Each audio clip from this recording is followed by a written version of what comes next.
Illuminating white text appears that says, "A long time ago in a galaxy far, far away." Now, curvy golden yellow text stationary in the middle of the screen with stars flying by through hyperspace that reads, "Theory of a Blind Man."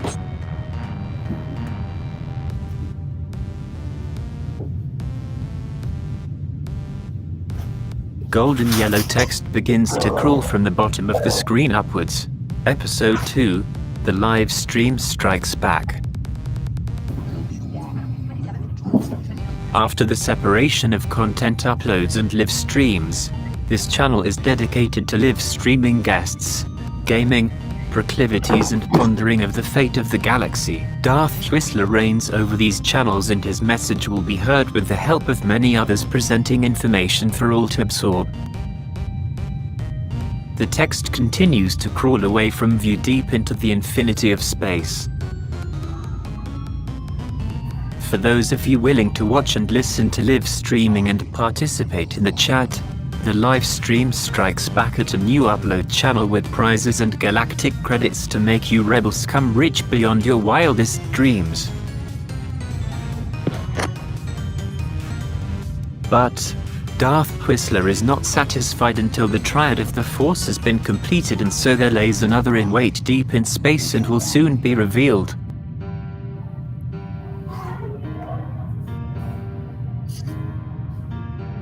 May the dark side of the Force be with you.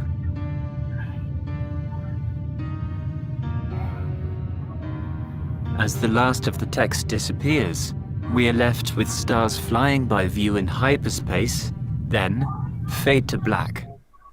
Welcome everybody to another edition of Steal the Show.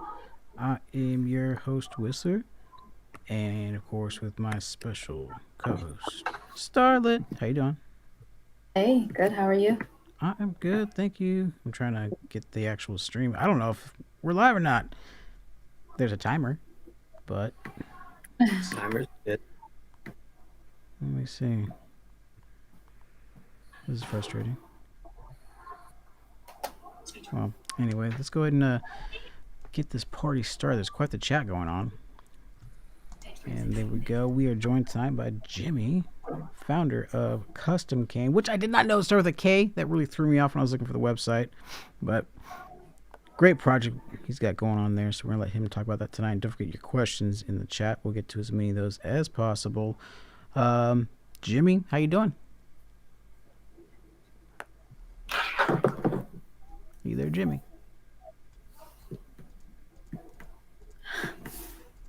Jimmy? You there, Jimmy?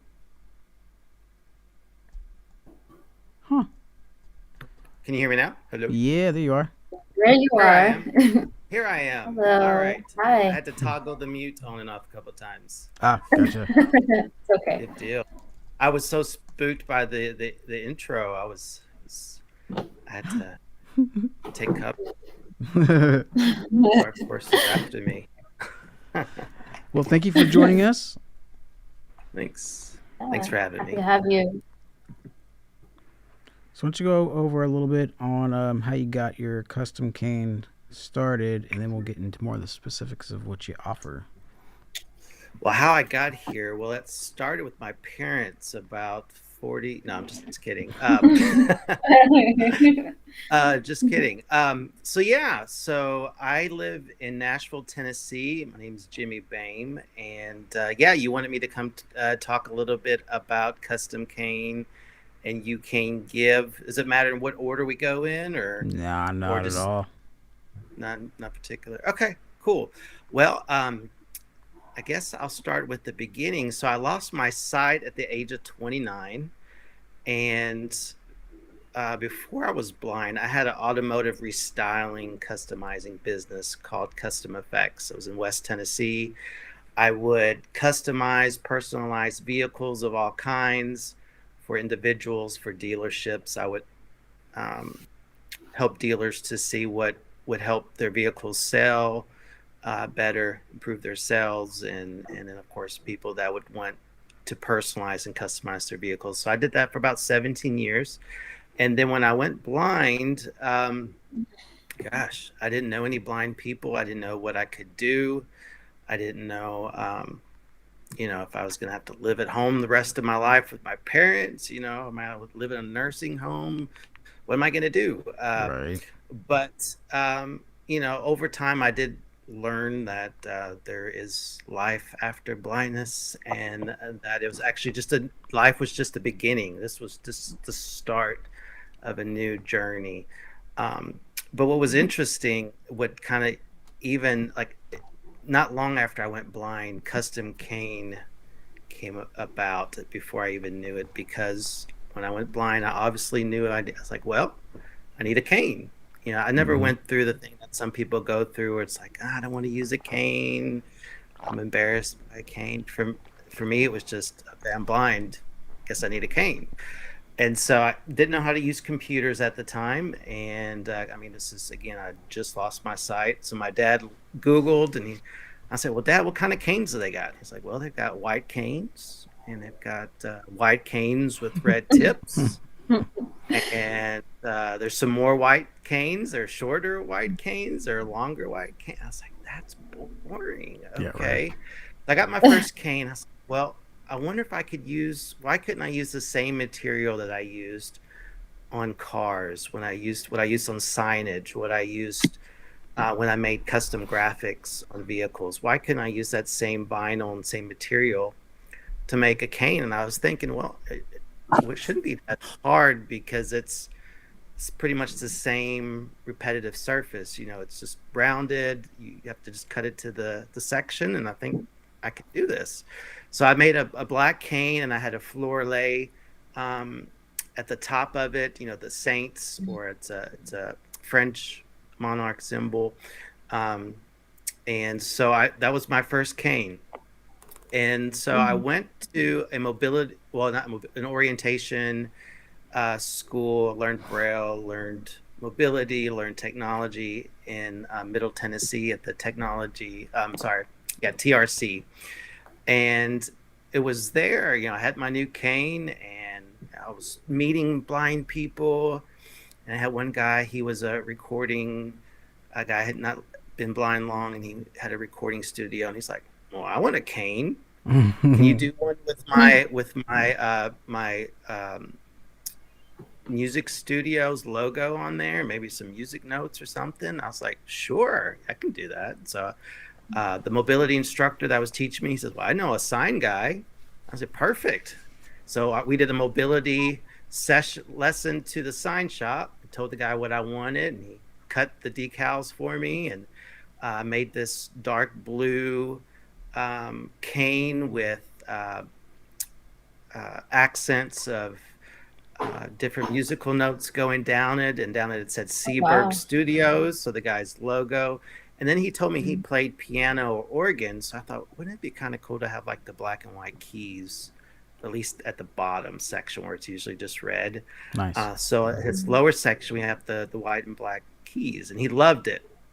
That's so cool. Then I had and then I had this guy, Tennessee guy. He's like, well, I want a Vols cane. I want a Tennessee Vols cane. So I was like, sure. So we did a Vols cane with the bright orange and the orange and white checkerboard end zone at the bottom and stuff. And so I made probably 4 or 5 there just at TRC at the Tennessee Rehabilitation Center.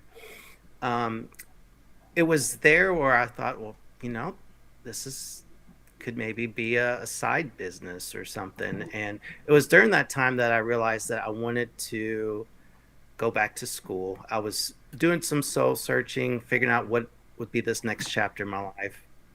And I decided, to me, mental health counseling was really important. It was something that helped me during my process after I lost my sight.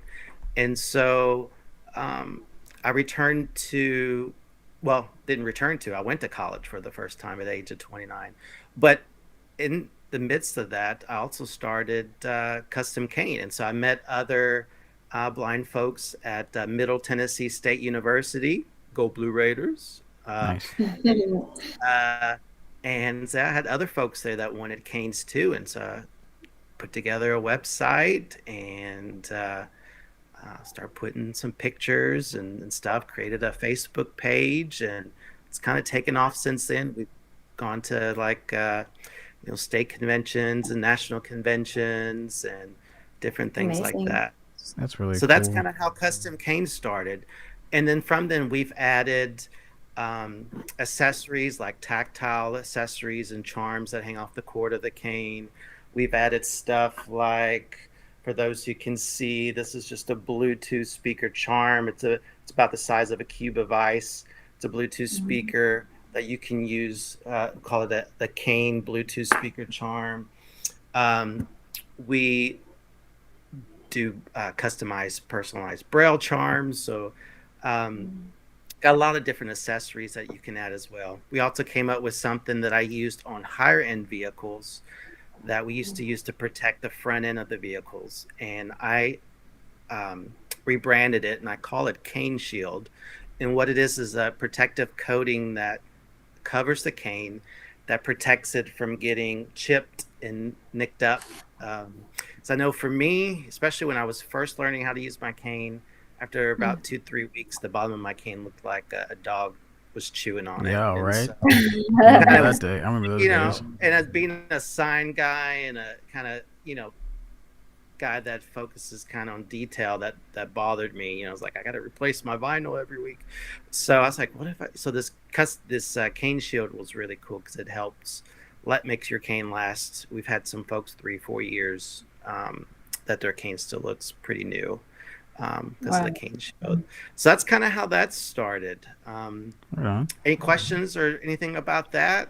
It's kind of the foundation for my next chapter. Yeah, I just I'll check the chat really quick. Say hi to First Amendment Ed and Darkness, Blind Toes, and Nicole. Hey guys, hey Nicole.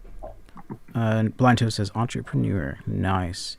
I was gonna say like my first custom cane involved a heat gun and burned fingertips. To get that white and red off, so I can get that. And actually, underneath it's a black carbon fiber looking material, so it was just up my alley. Yeah, there's quite a few people on Twitter who was interested in having you on, so that's why I brought you on. And especially, which we will talk about, the White Cane Initiative. I'm really, really interested in that. I've got 3 canes that I don't use anymore, so Nicole says, I know where you can send them. Absolutely. We're going to get all that information out. And there's tons of information in the description box, you guys, in the chat. All the links to all of his connections, it's all there, so just read through it. Perfect. Do you make super girly canes at all, or Oh man, we've made pink canes, we've made pink zebra canes, I've made snow leopard canes. Ooh, nice. I can tell you some of the unique ones that we've made. Had one lady that we've made a lot of different canes from her. She's like, I want a fall cane, I want a spring cane, I want a Halloween cane. Cool. We made like a Halloween cane with the glow in the dark goblins. But she had contacted us and she said, I'm pregnant and I would love to have a baby themed cane. And it was also Easter. So we made the cane, and each section were these different pastel blues and pinks and orange and green and yellow.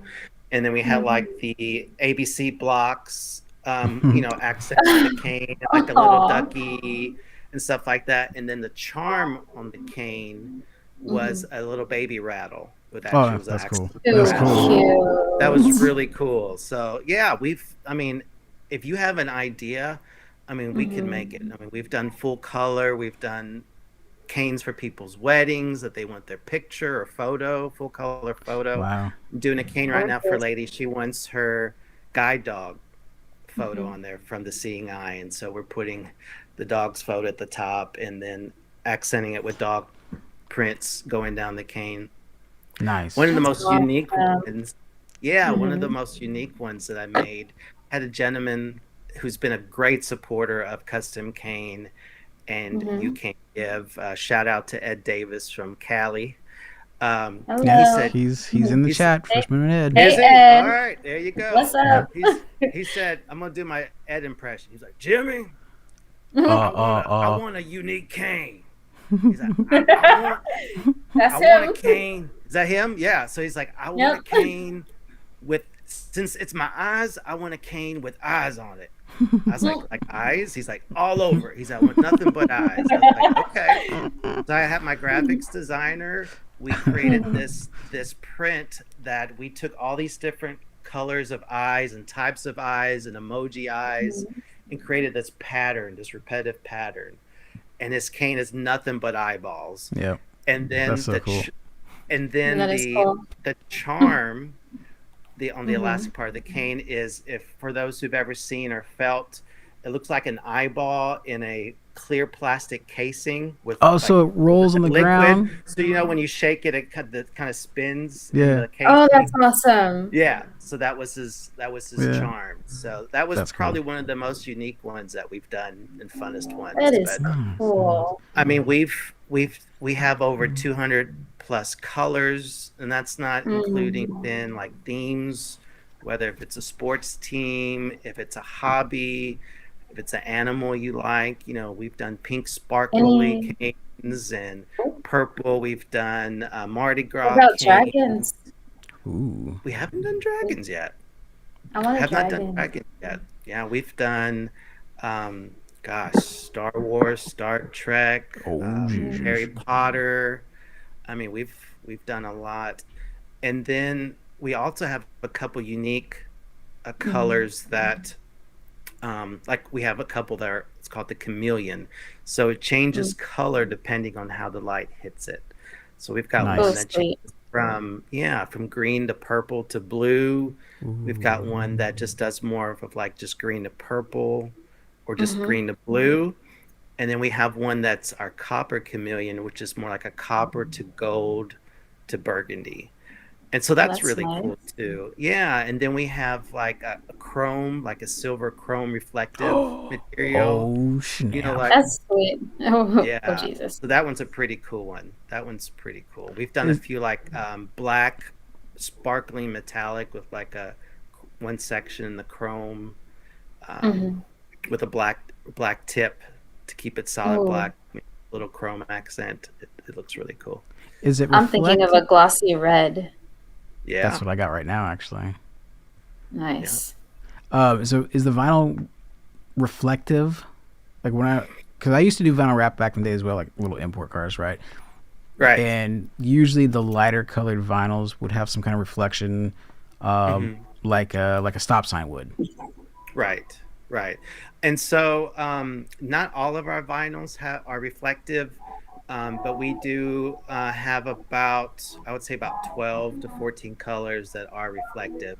Okay. And so and those are more like the base colors. But what we try to do, if that's something that someone really, they want to have something on the cane that's reflective, sometimes we'll make the design and we'll find one of the colors that we have as reflective material and use it to accent the cane, whether if it's a little spiral stripe at the bottom or a horizontal stripe on one of the sections, or maybe just doing one section with the reflective material.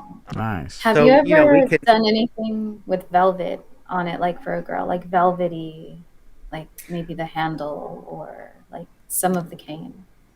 Yeah, I've actually we had some material at one time. It felt like kind of a velvety suede material. But I have not seen that in a while. But that was pretty unique. Pretty unique. We did do a cane one time for a guy. It felt not quite, but you could tell it felt different. But it was like a snake pattern. Oh, interesting. It That's kind of scaly. like a snake scale. It kind of had a scaly feel to it. That was That's pretty cool. Too. Yeah. Wow. We got long time no see, Amy. Aussie, oi, oi, oi. Don't come the wrong problem with me, love. That's Streamlabs. That's what all the clicks heard. Okay, Amy, I will email you. Thank you. Streamlabs. All right, Amy, doing well. Blind Toes. Okay, here we go. Blind Toes asks. Okay. Well, of course he could. He asks, can you make an anime themed cane? That'd be cool. Let me think about yes. Absolutely. If you have an idea, we can make it. yeah, I mean, we've had some very creative ideas, and I mean, what I usually do when someone wants a cane is I do a kind of call it a design consultation. So I talk to them, okay, these are the colors we have. Here's some of the materials and things like that. Now, what do you have in mind? Like what are your interests? You know, sometimes people have no idea what they want. They just want something different. And then some people like was it blind toes? Yeah. Or toes that are blind? Yeah. Okay. Big blonde toes. Blind toes, yes. All 10 of them. And but sometimes people have a specific idea of what they want. And so yeah, let's do a so then little what we can let's do a little pretend walkthrough. I've got an idea for a Okay. cane, and then you can just All right. tell people the process. Yes. Black, starry night, and the stars are reflective with a flying dragon on it. Gotcha. Okay. So you wanna so what I would probably start is verify what kind of cane, if you wanted a folding cane or a straight cane or a telescopic cane. I'm guessing So we would folding. start. So we would do folding, and that the folding canes are the ones that we have more flexibility with. Right. Telescopic cane, we can only do the upper section by the handle, just because the way the sections You slide can just into each other. scrape it all off. Right. Yeah. Yeah. So we can. I mean, we do straight canes, but the folding canes are ones we have more flexibility with. So you sounds like you mentioned a black background. So I would ask you would do you want a flat black? Do you want a glossy black, or do you want a metallic black? And then you would tell me. Glossy. All right. So we'd go glossy. What's that song? Flossy, flossy, or is that glossy, glossy? Anyway, and then so we've got the black base, and then you mentioned stars. So I would get more information about like specific shapes, stars that you had in mind. Did you want them to do them all in the same sizes? Maybe some bigger, some smaller. Yeah, how How much do you detail could you Right. get on something that small, like a star, far, far away? I mean, like I said, we've done full color on some of these canes. So it just kind of depends what you want. So like every so often, maybe like a Venus over here, maybe Mhm. Mars somewhere else on Right. the cane. That would be Yeah. dope. Yeah. Yeah. So it'd be yeah, we've actually I did one of those a while ago with the different planets and stuff and the stars, galaxies. Oh man. But yeah, and then I would find out from you, where you wanted the dragon to be, what kind of dragon. If you already had, maybe you had an image of a dragon already, then you can always, yeah. some folks send us images or graphics that they have already, or something that had one guy, I forgot what it was, but it was something that he drew and he That sounds scanned it, familiar. sent it to us, and so that we were able to print it and then put it on the cane. Nice. I'll tell you one of the cutest canes. This was pretty cute. This mother called me. Her son was, I think, Indiana, and she said I think he was maybe 5 or 6. He was Aw. blind, and she said he wants a cane. She said I can't get him to use it, but I found your website, and I think if we get one made the way he wants, he'll use it. And so I got on the phone with him, and I said, "Well, buddy, what do you like?" He's like, "I like storms."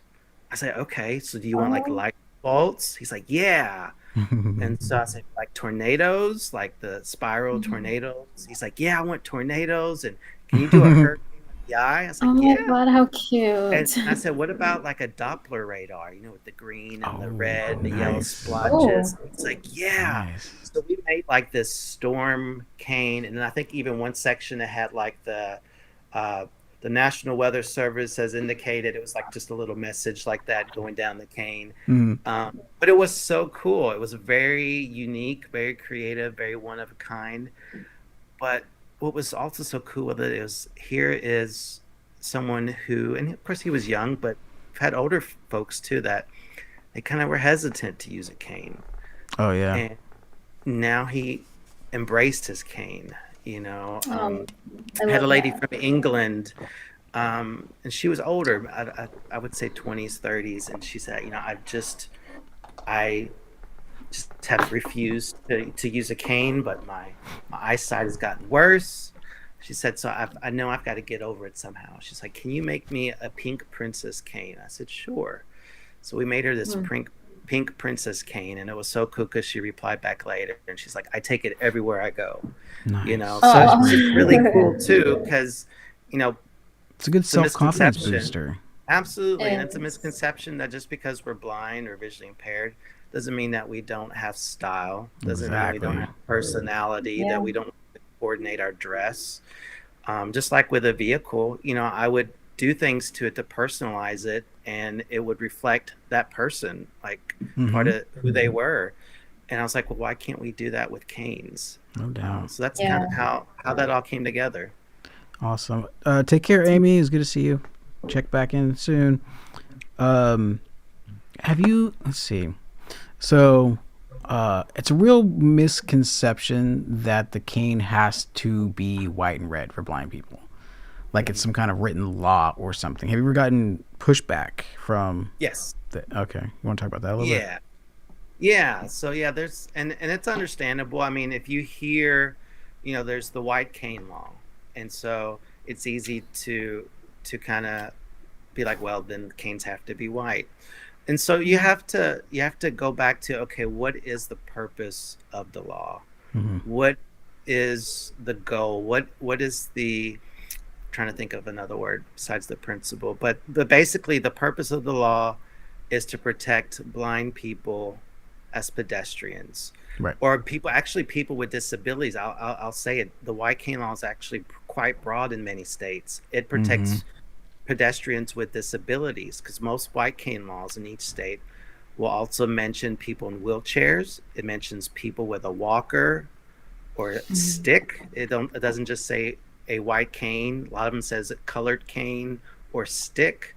Some of them say a person in a wheelchair, a guide dog.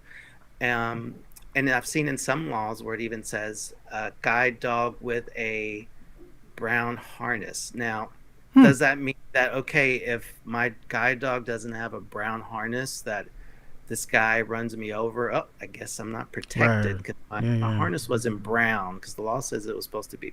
No, the purpose of the law is to protect us as pedestrians. Right. Now, we do know that, you know, the white cane specifically has become, and, you know, part of that was the white cane is to identify specifically people who are blind use white canes with the red tip. But that does not mean that that's the only cane we can use. Right. So that's kind of how I try to explain it, you know. And some people say, well, does it make it unsafe? And what I used to respond to that is, actually, I've found that our canes make people more visible. Absolutely. Than a white cane, because people see this, you know, sparkly pink cane, or this cane that is sparkling, you know, because it has metallic, or the cane is changing color, and it catches people's attention, you know. Definitely. And so if anything, it actually makes them more visible to people. What's crazy about it to me, when I think about all the people saying that, oh yeah, it's got to be white and red, and there's a white cane law, it's like, well, wait a second, there's pedestrians anyway. So if a car is going to hit a person, they're going to hit a person. They can't get away with it just because they got a wrong colored cane. Yeah. Right. Exactly. And then too, again, you know, some folks, you know, like a cane to be predominantly white, and so we've made many canes that we've customized and personalized where the base color, the main color, is white, and we accented the cane with smaller accents or graphics so that the cane still looks predominantly white. Or we'll make sure that we use as much reflective material as possible, especially if it's someone that does a lot of night travel. You know, we try to do what we can to make sure that people are safe. So, you know, Ambutech care, we use mostly Ambutech products because they're the most, we have found that they are the most durable and last the longest. And you know, they make canes in different colors. They have limited selection. I think they Yeah. have maybe 12 to 20 colors. But I mean, They they don't have do it as well. charms. They don't have charm. Don't Well, we have have like charms. we have hundreds of colors, and then we do themes and personalization. So it's a little more in depth, but Can you do fading or blending with vinyl? Well, the colors, not the actual vinyl, but the color. so like changing the color of the cane, like as you're going down the cane, for instance, or Yeah. Let's say they got like a I don't know, a flame, yes. and how alters from color, like from Yeah. whatever, orange, yellow to white at the tips or whatever. Coming from the dragon, right? Yeah, and so Stuff is yeah, a good so idea. we have made canes where we've transitioned the color one way or the other, or sometimes we'll alternate colors by section, give it kind of a different look. I've made a flame cane. It has a base, it's called ultra red metallic, so it's this really Ooh, bright, sparkly Hey. that sounds red. good. And then what I took it's called a Diablo flame. So it's this repetitive flame pattern, and I spiral it going down the cane, and it's just the outline of the flame, and so everything else is clear. So like the red shows, so you see the black outline of the flame going down the cane, and then you have the red showing through, that red sparkling kind of showing through it. That So sounds nice, actually. Wow. that's a pretty cool cane that we've done as well. So every color, then, I'm guessing, is still kind of like how I remember it, where you have to layer different vinyl layers for the colors, or is it? If you want, oh, go ahead. yeah, if you wanted to change, as you're saying, transitioning the colors or change the colors, yeah. Okay. Yeah. But other than that, you could actually print on vinyl, right? Right. If we needed to, like if you wanted a gradual fade, we could always then probably what we would do, if there's specific colors a person has in mind, we would probably just print it. Yeah, And that would makes probably sense. be easier. Nice. Back in the old days, back in the 70s and 80s, they had rolls of vinyl that you would get that were clear material, and they would have like solid lines, but then they kind of broke up into little pixelated dots, and you would put that as kind of on the lower part of the vehicle, as kind of by the rocker panel, and then you would put a matching pinstripe at the top. So that's kind of I don't even know if they make that vinyl anymore, but we do things we can print stuff like that if we need to. That's so cool. Because you're looking at a 2-inch, about a 2-inch circumference, and so we're just needing 2 inches by anywhere from 10 to 12 inches per section, and so that's pretty easy to, if we needed if someone wanted to transition from color to color, that wouldn't be hard to do at all. I'm going to go to the chat really quick. Nicole says, I love your creativity. Thank you. Nicole says, for me, blah, blah, blah. Hey, See It My Way 1. See It My Way 1. Who is that? Oh, that's right. That's Shane. How you doing, Shane? Hey, Nice to see you here. In Darkness says, you're welcome, Ed. In Darkness posted the link to your website, I believe. So thank you, In Darkness. Nice. Very cool. Thank you. Let's see what else we got. Thank you, Darkness, for shedding some light. There you go. Yep, he says, I still love my eyeball cane. He talks about the thing all the time. All the time. That is so awesome, and I like the little What's it? charm, little ball, eyeball thing. Yeah. Yep. That was Shane cool. That was says, a cool it sounds like some cool canes. Yeah, definitely. I've got so many ideas going on in my brain right now. Okay, so that's it for the comments. Do you have any more, Starlet, regarding what we just talked about or covered? No, I just have so many ideas myself. It's really interesting. Yeah. It's really cool. So let's get into the White Cane Initiative. Okay. Let's talk about that. Awesome. Yeah. So as I had mentioned, I was at Middle Tennessee State University. I was starting my bachelor's degree in psychology. And in that, I got involved with the NFB. Those were the folks that were more in around the Middle Tennessee State University area. So I met a lot of blind folks that were very active with, jobs, lawyers, teachers, all of that. So it was just very inspirational. And I started meeting counselors around the country. But then I also got connected with folks in the ACB and AFB and Lions Club. And so I just got connected with so many different organizations, and it was so awesome. And in some of my assignments that I would do, if I could ever apply or use something pertaining to disability or blindness, I would try to incorporate that in my papers or in my research, because I was one of few students that was visually impaired or blind, and so I thought this would be an opportunity for me to learn and also shed some light on how many people are blind and kind of what their struggles are, and how that is connected to mental health. And so as I was doing research for one assignment, and I can't remember exactly what it was, but I was looking up the populations of people who are blind. And so I saw that in India and China are the two largest populations of blindness in the world. And then after those two countries, then the density is throughout the continent of Africa. And so you've got China, India, and then the African region. And so you think about those areas.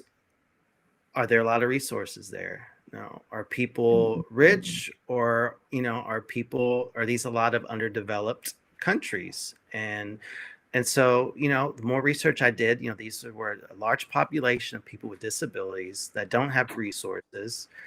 The more I dug into it, these were also places where there's the culture looks down on people with disabilities. Of course, we struggle with that in our own culture, but in these cultures, even more so, people with disabilities, people who are blind, are viewed as a nuisance to the family, a financial burden. They're thrown to the streets to beg.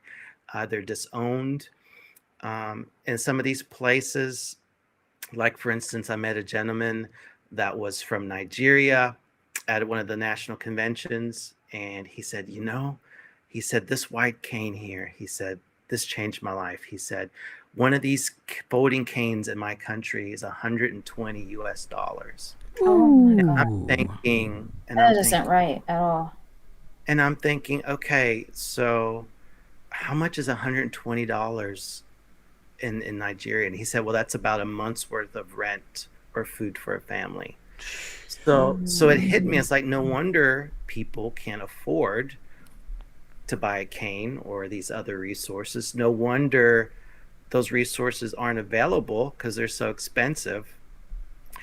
And here we pay, $35 to $45 for a standard white cane. Sometimes you can find even cheaper ones that may not hold up well, but at least it's a lot different than, let's say, just imagine that, paying a month's worth of rent. I don't know, like here in Nashville, a month's worth of rent, an average on the low end, you'd be looking at $1,200 to $1,800 a month for rent. So imagine paying that for a cane. I don't know. I'm sure rent is probably even higher in Boston, where you're at, right? Or up north, where you're at. Are you in Boston? Or you just have a Boston number? No, I'm in Northern California. Oh, you're just kidding. I was like way off. Yeah. No, it is a Boston number. But yes, rent here is extremely high where I'm at. So imagine whatever you're paying for rent, paying that for a cane. So you've got people who have never owned a cane, people that have never had this single tool for independence, to feel that autonomy. And so many of these people, if they're allowed to stay home, that's all that they do. Is they stay. If they ever have to go somewhere, they have someone that drags them, because of course they don't have the training to do sighted guide or whatever.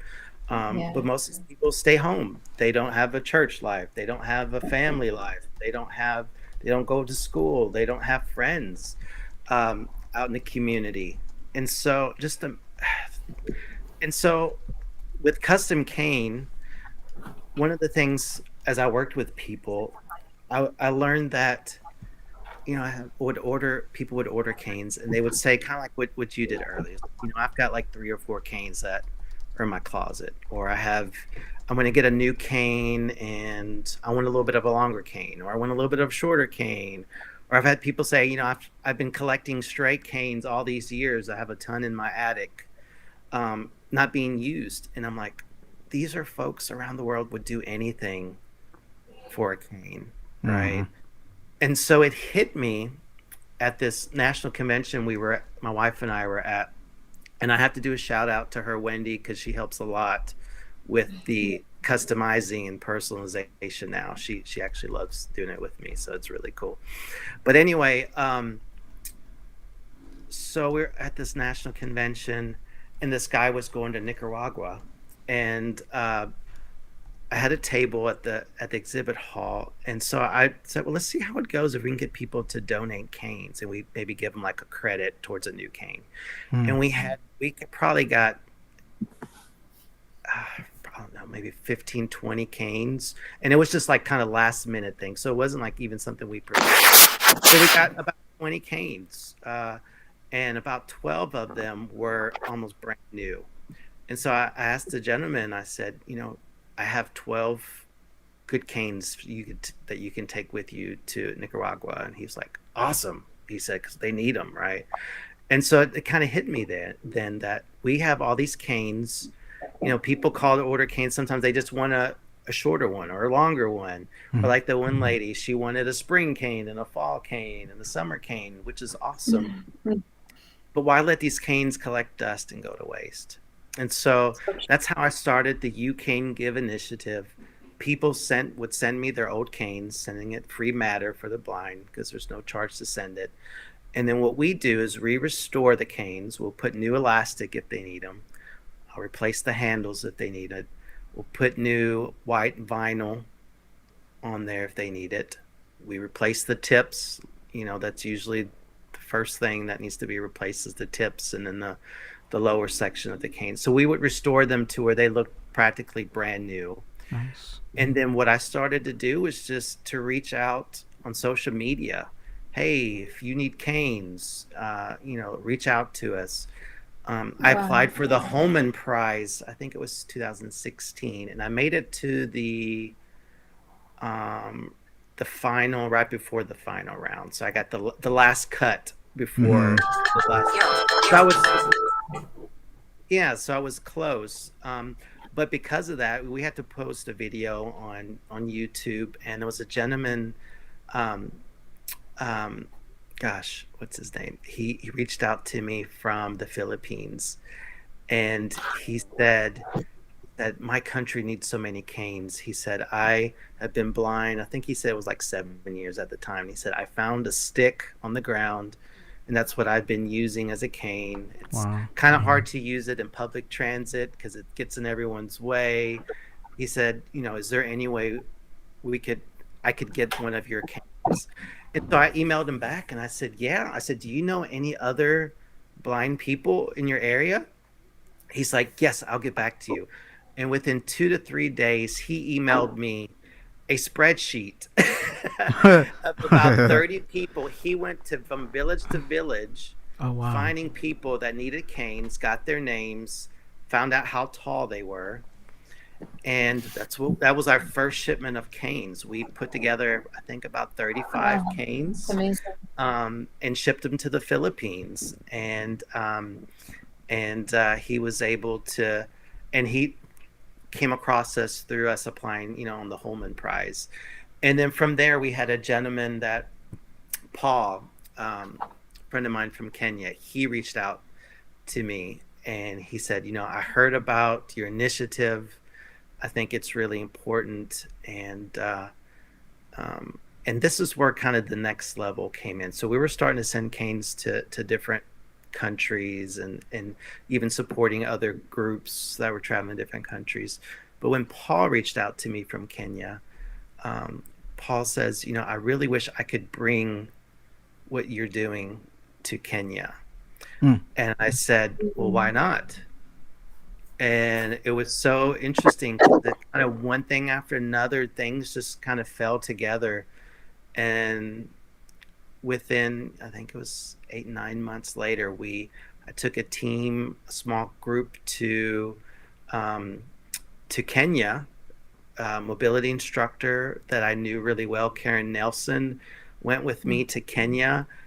We met up with a team that was prepared and on the ground in Nairobi that we worked with. We worked with the African Union for the Blind. We worked with the Kenyan Union of the Blind to go to different places around the central part of Kenya, and we would bring canes. We would also teach mobility training, which was very interesting because we didn't have a lot of time to teach our volunteers who they themselves needed canes. So we were trying to teach them how to use the canes, and then teaching them, but also teaching the folks that were coming from so far away to use the canes as well. We had folks come to help translate. Good friend of mine, Florence, from Kenya, she came to many of the trips and did translate it to Swahili for us, to some of the folks. Hilda, Laureen, these were also people that they just were behind us 100% and helped us to put this together. And so we brought to Kenya about 105 canes, because remember, you had to put them in our suitcase. Couldn't ship them, because if you ship them, what's going to happen is the government is going to confiscate it and then sell it. Oh, And wow. So, wow. And It's horrible. a lot of times, if they find in your luggage, they charge you a tax, a duty, which is could be like 300%, or it's something crazy of what the value of it is. So you had to smuggle in canes you were donating. Yes. My God, what is this world come to? Yeah, I heard the background was. It's crazy. It really is. Yeah. No kidding. Yeah. But anyway, so and then there was another organization that donated some solar powered talking Bibles, which was really cool. Wow. And so we were able to get some English and Swahili. So beautiful. And again, this is technology that these folks have never seen before. Yeah. They've never seen anything that talked to them, and they're getting a Bible in their language, right? Oh my God, I and love so that. that's what we did. We gave folks a cane, and if they wanted a Bible, and we did as much mobility training as possible.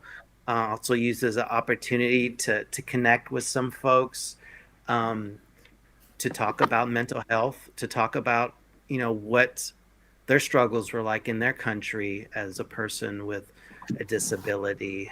So it was very, very, very eye-opening. Wow, I bet. So up to this point, since 2015, we've served 16 countries, over 16 countries, with over 670 canes. Nice. 100. Thank you for that. That's amazing. Yeah, 115 solar powered talking Bibles.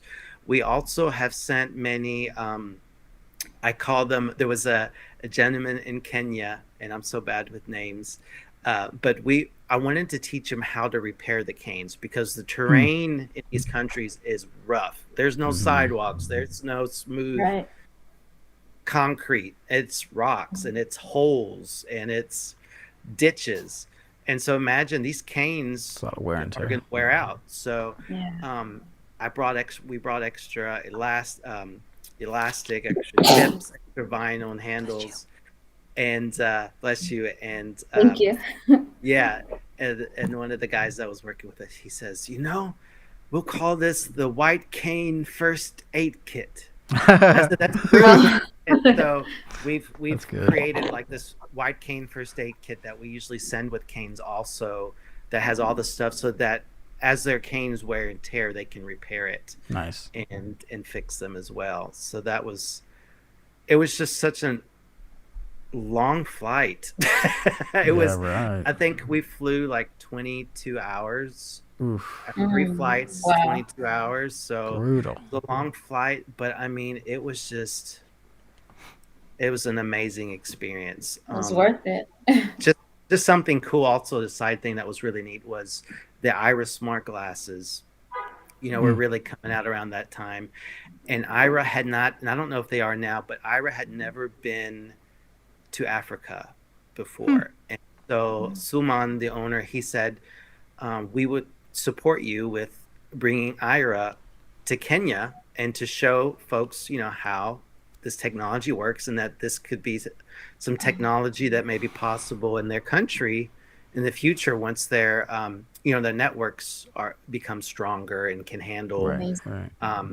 that. So we were able to demonstrate the Ira glasses to several folks. We were able to went the one day we took off for a break, the 12 days we were there, we went to a safari, and I don't know what I would have done without Ira, because it was the most bumpy, rough terrain. And literally, that's all what it would have been, was boom, boom, boom, boom, boom, boom, Yeah. the whole ride. You're right. Mhm. But then I connected to Ira, and the agent actually, some of them didn't know that I was in Africa. But actually, I'm looking out in the safari, and the lady goes, "Oh my gosh, it's a whole field full of zebras. It's Oh my hundreds of goodness. them." And so she's starting to describe them, and she's getting excited, and I'm getting excited. And the news anchor that was doing a story on us, and her camera guy got all excited, and we were all excited. They were Oh. describing the animals. And then later What a on, moment. we were trying to find some animals in this tall, kind of light brown grass, or straw, or whatever it was. And the IRA agent, it was a guy, and he goes, "Stop, don't move right there." He said, "No, aim down a little bit." So I looked down a little bit. He said, "There is a female lion laying down, and she's watching something to the left." I can't figure out. So he had me turn to the left. I turned to the left. There was a antelope there that it was Oh, watching. she And was then like the agent ready. found a few other lions that were moving and slowly surrounding this antelope that didn't even know that they were there. And this IRA agent was just describing it. So it was just so awesome. Great to have them partner. Our video on YouTube, on our YouTube channel, it is maybe about a 5-6 minute video about our Kenya trip with the You Can Give initiative. And again, I want to thank Suman and Ira, because they were the ones that helped put all of that footage together that they took, and that my team took, and put it all together in a video, with audio I will, description and I will stuff. So I definitely be encourage watching folks to that. go there and to check it out. So that's kind of where we're at now. This pandemic, we were planning a trip fall before last, and one of our fundraising events had to be postponed. And so we were going to go to Kenya again in March or April of last year, but we had pushed it to June or July. But then remember, beginning of March, COVID hit. Yeah. And so we were supposed to just have arrived in Kenya around that time. So, I mean, we could have gotten stuck there, in Kenya. So it worked out. And so we're still planning another trip to Kenya. We are still collecting canes. People are still sending us their canes. We're still restoring them. And we're still networking. We're still looking for opportunities to go to these other countries. Recently, I've been talking with it's either the Latin or the South American Union of the Blind, about us starting to connect with some countries and schools there in South America and Central America, the African Union of the Blind, Lucas, who was the director for AFWAB. He is wanting us to find a way of channeling through the African Union of the Blind to get the canes distributed into some of the other countries and start a training program. So we've got a lot of things we're wanting to do. We are a 501c3 nonprofit, so we've got all that documentation if anyone wants to donate or needs any of that documentation. But I mean, it all started with just folks having extra canes and canes that they weren't using, and thanks to the support from folks like you and people just willing to give. I mean, that's kind of what's brought us to helping to serve these 16 countries. And so my goal is I would love for us to at least hit 20 countries this year with distributing canes. And, you know, as far as travel, I don't know what that's going to look like with the pandemic. But we definitely have we've looked also traveling to Puerto Rico with a team to not only distribute canes, but also bring a team of mental health counselors, because that's very much so needed. Yeah. Actually, in a lot of these countries, you know, mental health is, well, it's everywhere. Mental health is Yeah. needed everywhere, let's be It honest. definitely So, is. Yeah. and so we've got a lot of things we want to do. So we're staying busy, and would love anyone's willingness to serve or donate, you know, whether it's a cane or a tip or financial or just spreading the news, you know, all of that. Just that one, you might think it's something simple, but I mean, look at that one 30-second video I did for the Holman Prize, and we were able to serve all these folks in the Philippines. We've actually sent 3 large shipments of canes to the Philippines since then. So That's really cool.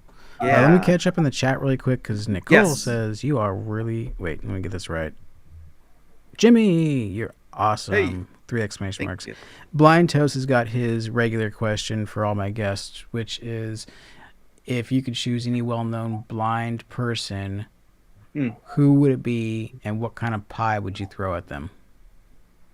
And what kind of pie would I throw at him? Yeah. Interesting. You know, I would say Morris Frank, the founder of the Seeing Eye. And I have a guide dog he's my second guide dog from the Seeing Eye. He's actually from Tennessee, which is kind of cool. And I've seen some videos and recordings of him, and he's kind of like a tell it how it is kind of guy, like his, you know, attitude and his passion. But learning about his story and how in 1928, when he traveled to was it Germany or Switzerland, you know, at that time, blind people had no rights, even here in the States. Yeah. In order for him to travel, of course, they didn't have flights, you know, to fly, you know, passengers like we fly now. He had to take a boat, right? A ship. He could not get a regular passenger ticket because he was blind. Wow. He had to stay in the compartment, in the luggage. What? Oh, Where jeez. he had to stay because he was blind, and blind people couldn't have regular tickets like other passengers. So he was segregated. He was in the belly of the ship with all the suitcases and stuff. Wow. And despite that, I don't even have words for that. yeah, traveling to, you know, Europe, meeting this person, learning how to use this dog, going to New York City, and imagine New York in 1929 with these little cars and these wagons and horses and all this media waiting for you, this blind man, you know, coming back, and Morris Frank has Buddy across the street without any help. Everybody's freaking out, right? And this dog is zigging and zagging, and he just goes right across the street without any help. And I'm thinking, wow, I have goosebumps just thinking about it now. How awesome that is. And just, when you think something's impossible or something that's never been done before, I don't know. To me, it just stood out to his story stands out to me a lot. Yeah, It's a very historical moment. yeah. Very I would groundbreaking. recommend the Seeing Eye has a book about Morris Frank and how all of that started and the history of the Seeing Eye. Definitely check it out or go to their website. It's very interesting. But there was the Seeing Eye just celebrated their 90th anniversary. Actually, we lost a year because of the pandemic, so year before last. And it was funny. They were saying how Morris Frank and Buddy were getting on a train. And of course, this conductor had never seen a blind guy without help, without a cane, was with this dog. And the conductor yells, "You can't get on that train with that dog." And Morris Frank goes, what did he say? Now I messed it up. I got too excited. The conductor, he said something like, you can't take that train on the dog. And he says, "I'm not, the dog's taking me," or something like that. It was something pretty funny like that, but he had a pretty witty sense of humor. But Nice. again, just that adventure, the travel, was really so cool. Anyways, Welcome to the chat, Willie Rosado. How you doing? what's up, Willie? Let's see, in darkness. Thanks for the link. UK Give. Nicole says, thank you for your time and sharing your story with us. Thank you. And Glad then to. In Darkness posted a Kustom Cane website again. Thank you, In Darkness. Yes. And yeah, if anybody wants to donate or help out in whatever way, again, the links are in the description box. I know sometimes it's not accessible as far as like clicking links on mobile, but you can write me or you can write Jimmy, and we will definitely send you the information. Yeah. On our website, youcanegive.org. U is spelled out, and then canegive.org. I mean, there's a link to where you can get more information about volunteering. Maybe you want to help with maybe going on a future trip, or you want to help us network, or help us with social media, or help us fundraise. We're always looking for volunteers. And then there's a way to make donations by Venmo or PayPal. We have a GoFundMe page. If you go to our Facebook page, there's a donate button on our Facebook page. So there's many different. We try to make it as accessible and as easy as possible for people to contribute. Nice. Well, Yeah. my last question for the night. All right. Oh, I never did say about the pie. Oh, yeah. What flavor? Wow, I opened my big mouth and now I can't think. I would say I recently had it was a key lime cheesecake white chocolate pie. Oh, good Lord. It was pretty amazing. A lot And of flavors so- going on there. I would love to chunk that at him because I think he would like it. Yeah. Speaking of pies, Nicole said, moral of the story, throw pies at well-known blind people. Nice.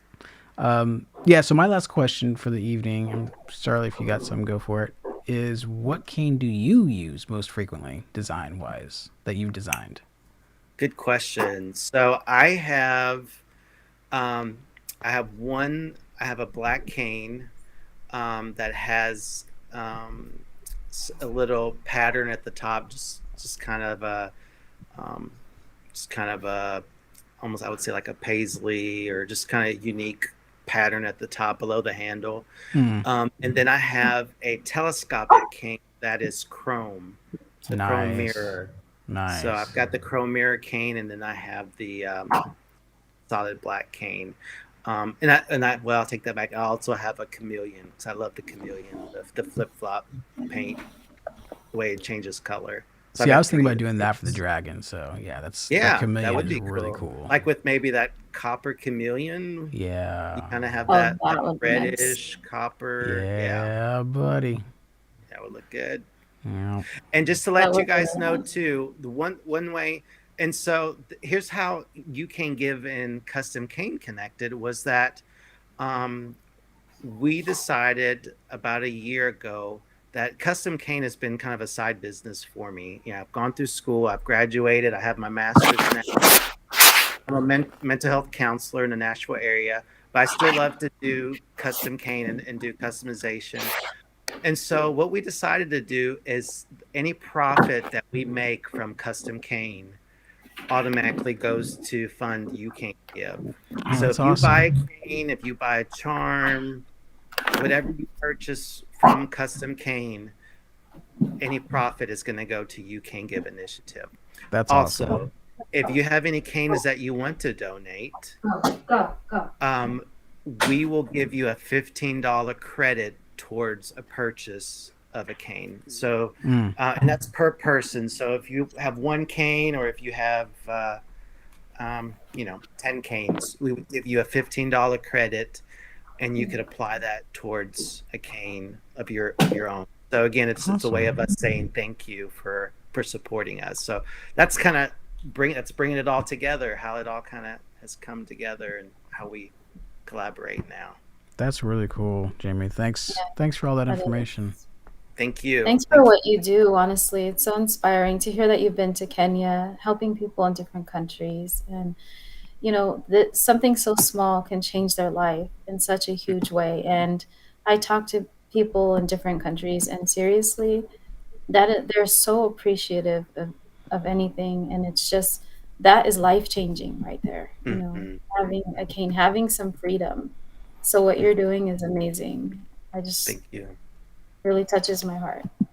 In Nice. Darkness asks, "What do you say when someone touches your cane?" I personally say, "Hey, stop poking my eyeballs." That's what Ed would say. That's what Ed would say. Get your head Oh, off he my could eyes. say that. Yeah, yeah. Get your head off my eyes. Yeah. I don't know about cane, but I know here's just a funny side thing about my guide dog. Mhm. When people try to pet my guide dog and then they ask me, what's his name? Sometimes I'll say rabies. And you'll see how quick they pull their, they pull their hand back. Yeah. Yeah. Anyway. Killer, sit. Yeah. Yeah. Yes. My Well, gold cane is cooler than your chrome cane. LOL, says Ed. awesome. I don't know, that chrome, platinum, mirror finish. You can't Pretty beat cool. that. You It's pretty can't. You really can't. Oh, good comeback. Yeah, Blanto says, in the words of MC Hammer, "You can't touch this." Oh, that's That was actually pretty damn clever, Blantos. Old school. I like it. was. Yeah. In Darkness. So that's all I got. It's been already over an hour. Wow, that went fast. It Yeah. did. So again, Thank unless you, guys. Star, you got anything you want to add or subtract or multiply? So if people want to donate their canes, that can be found on your website, right? Like, how Yes. does that process Mhm. work? How does that Right. work So to anyways? donate canes, they can reach out to us, through the website. The email address is it's just custom. You can either way, customcane@gmail.com or youcanegive@gmail.com. So you can reach out to us. Our information is on our websites and Facebook pages, or you can message us. And we can even mail or email you these pre-printed shipping labels that all you do is throw your canes in a box, Mhm. print off the label, slap it on, and hand it to your post office guy. And that's all you have to do. Awesome. What So, about yeah. for donations, money donations, if people wanted to just, donate Yeah. money?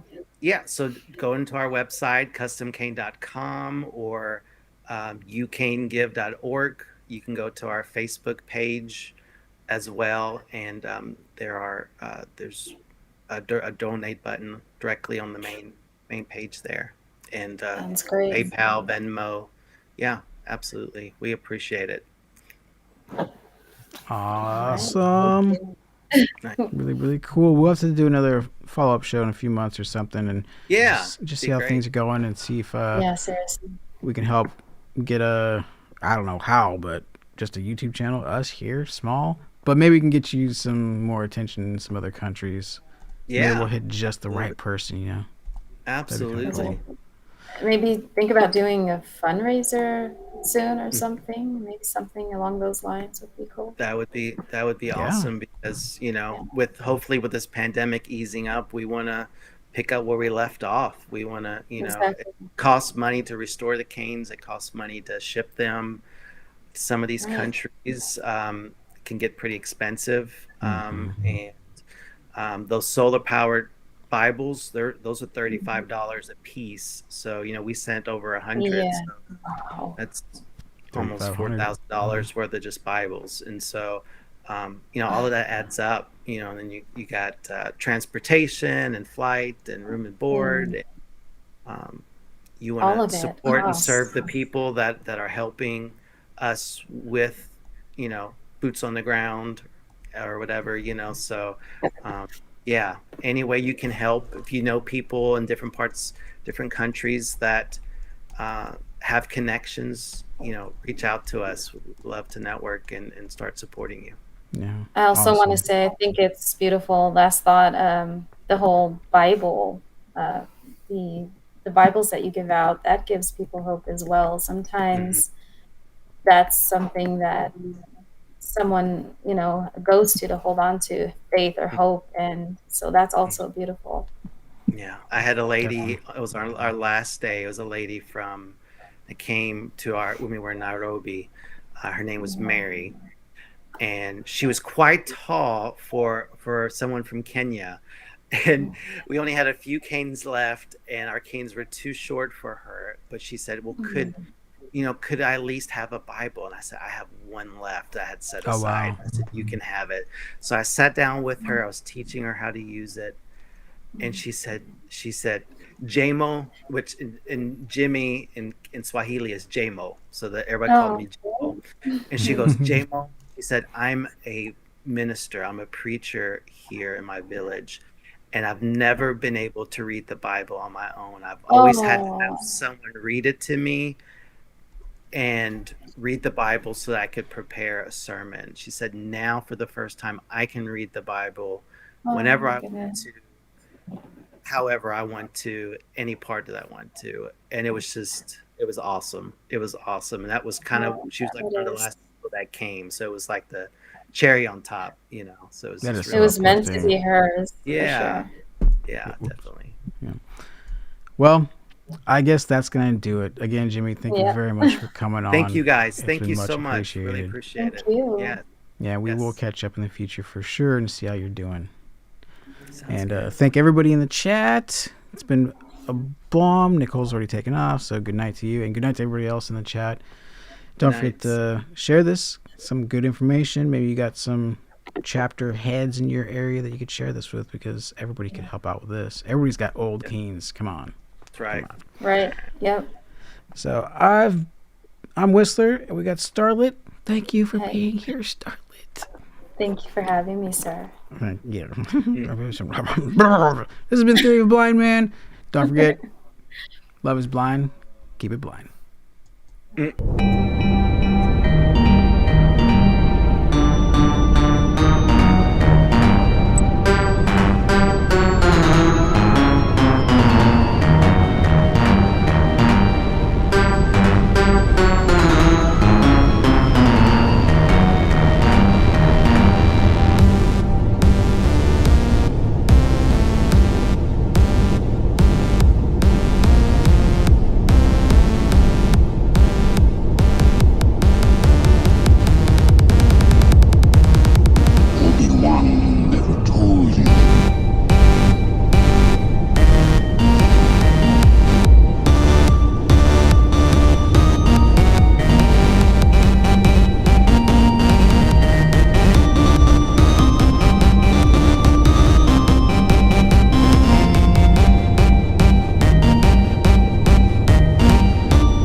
Be quiet.